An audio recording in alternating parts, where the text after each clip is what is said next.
Napag-isipan ko mga idol na maghanap tayo ng panggato ngayon, at saka alis na ako ng bahay at sinara ko na yung pinto ay para hindi tayo mananakawan dito. At saka alis na tayo, sabahan nyo ako.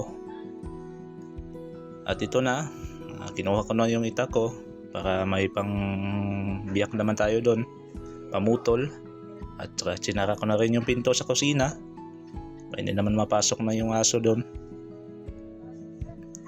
At saka na mga idol, pupunta tayo doon mga idol. Hanap tayo ng kahoy. Little Bagyo na yan. Ayan, dito tawag sa amin ay Little Bagyo.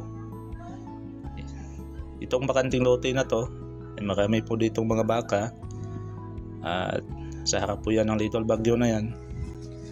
At papunta na po tayo doon mga idol, kasi sabahan nyo ako para manguha tayo ng pangkahoy.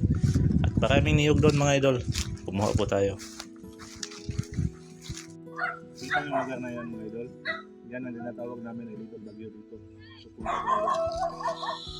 Pasensya na po kayo sa ingay ng aso kasi marami pang aso dito sa tiyahin ko po mga idol. So, mangunguha pa tayo ng bayabas dyan. Ayan po mga idol, samahan nyo po ako. At makikita nyo na maganda yan sa loob.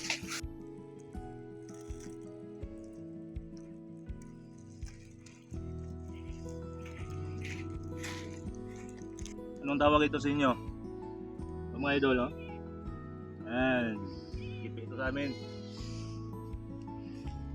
Dito sa dinaanan ko mga idol, may ilog po dito sa gilid.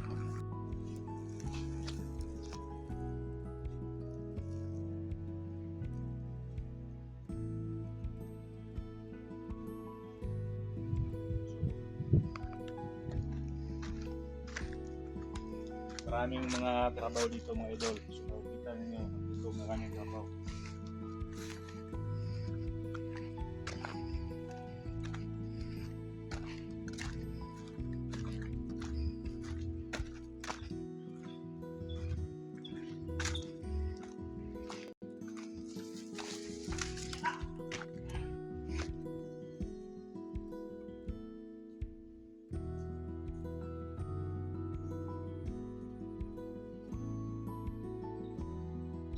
At tulad ng sinabi ko sa inyo na maganda po dito sa loob, at makikita mo yung kagandahan ng nicho. Susubok na yung lakad natin mga idol. So may nakita tayo ng puno ng niyog.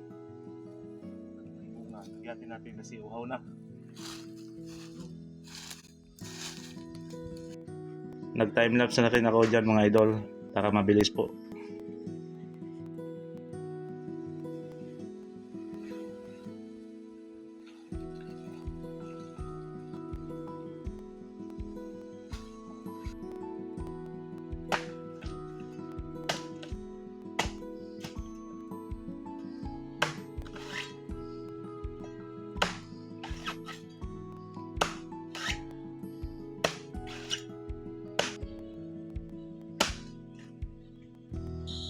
At ito na po mga idol, inumin na natin. Wow, ang sarap ng tubig, ang tamis. So magpapahinga muna tayo mga idol.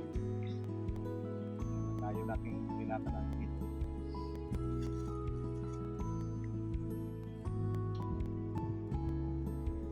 Kapag nakaupo ka dito mga idol, makikita mong malayo yung paningin mo kasi maramdaman mo dito na ang sarap ng simoy ng hangin. Kapag nakaupo ka dito, mawawala yung stress mo dahil sa sarap ng simoy ng hangin. At sa wakas po, andito na po tayo sa loob ng Little Bagyo mga idol. At may dalang-dala na po ako ditong dalawang kahoy na maliliit.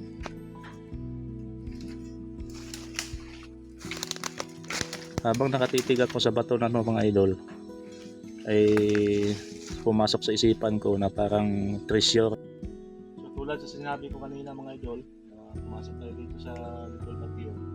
Dito nakahanap na tayo ng kahoy. So pupunta na tayo. Sabigat!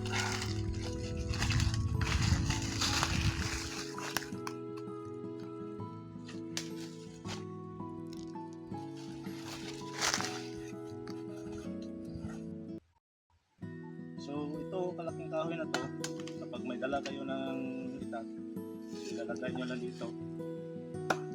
Tsaka papasan ninyo. Safety na kayo. Diba? Let's go! At dito po nagtatapos ang video natin mga idol. At maraming salamat po sa panonood niyo. At thank you for watching.